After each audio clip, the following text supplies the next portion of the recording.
So the time finals just means that the swimmers who are in that event will only need to swim the race once, and the results will then be decided on the time that they register in that race. So 800 freestyle, there's 3 in it. The first of the time finals, the second to be tonight. And perhaps the 2 Malaysians will swim as a team here. And I'm trying to think of how you swim in a 3-swimmer race and adopt the right tactics to draw the best time out of yourself. But the 2 Malaysians can go stroke for stroke and try and push each other along. Yeah, and I think even for the Indonesian in lane 3, I mean, she's only 13 years old, so she might not be able to keep up with the 2 Malaysians. But, 800 meters it's never won within the first 100 or so we have to wait and see. Yeah. So it's Yi closest to the camera, Yao in the middle in lane 4, and Fang of Indonesia in lane 3. So able to keep pace with the 2 Malaysians at the moment as they come down.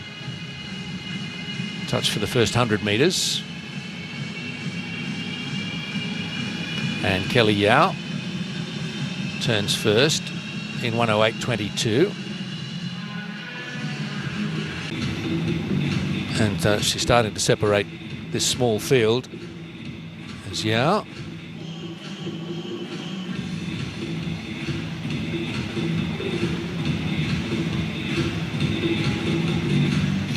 Athletes over these endurance distances, Roanne, having to gauge their own fatigue.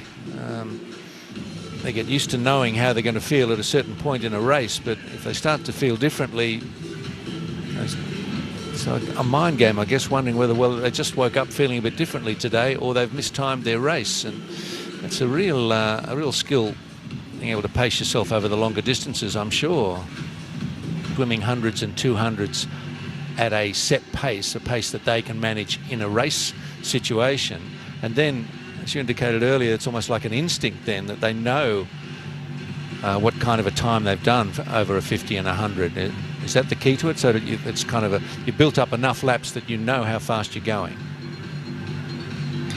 Yeah, and there are some swimmers who also use this tempo trainer. So we clip on a little beeper to our goggle strap, and so it sort of beeps, so it lets you know when the next stroke needs to come, so that you kind of get it into almost like a muscle memory, if you will.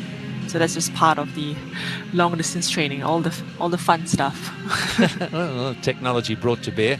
So we're watching Kelly Yao of Malaysia in this first timed final, as we call it, for the 800. The second one will be tonight when the medals are decided. But Kelly Yao clearly ahead of her teammate Hui Ji Yi and Indonesia's Michelle Fang.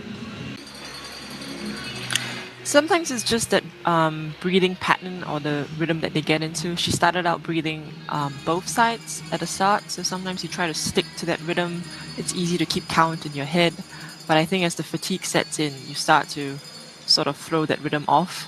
And I think for some swimmers, they choose to breathe both sides, because if you only breathe on one side, sometimes your neck can start to get a little bit strained. So I think bilateral breathing, it sort of balances out and you don't really favor one side. And surely also an advantage being able to breathe to both sides. You don't know which side your rival might be on as you go into a meet. If you can breathe both sides, you can watch a rival wherever they might be, and at least be comfortable doing that. And Kelly Yao has looked pretty smooth and in control, doesn't give the appearance of too much fatigue as she nears the wall now.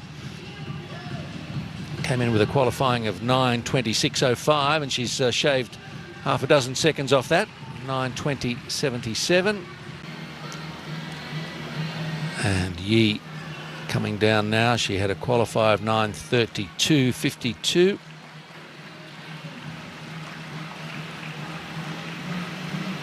And in comes Michelle Fang of Indonesia, 9:36.16 was her qualifying time, so might have been a touch outside that. All right, now on to, well, there are other times, 9:20.77.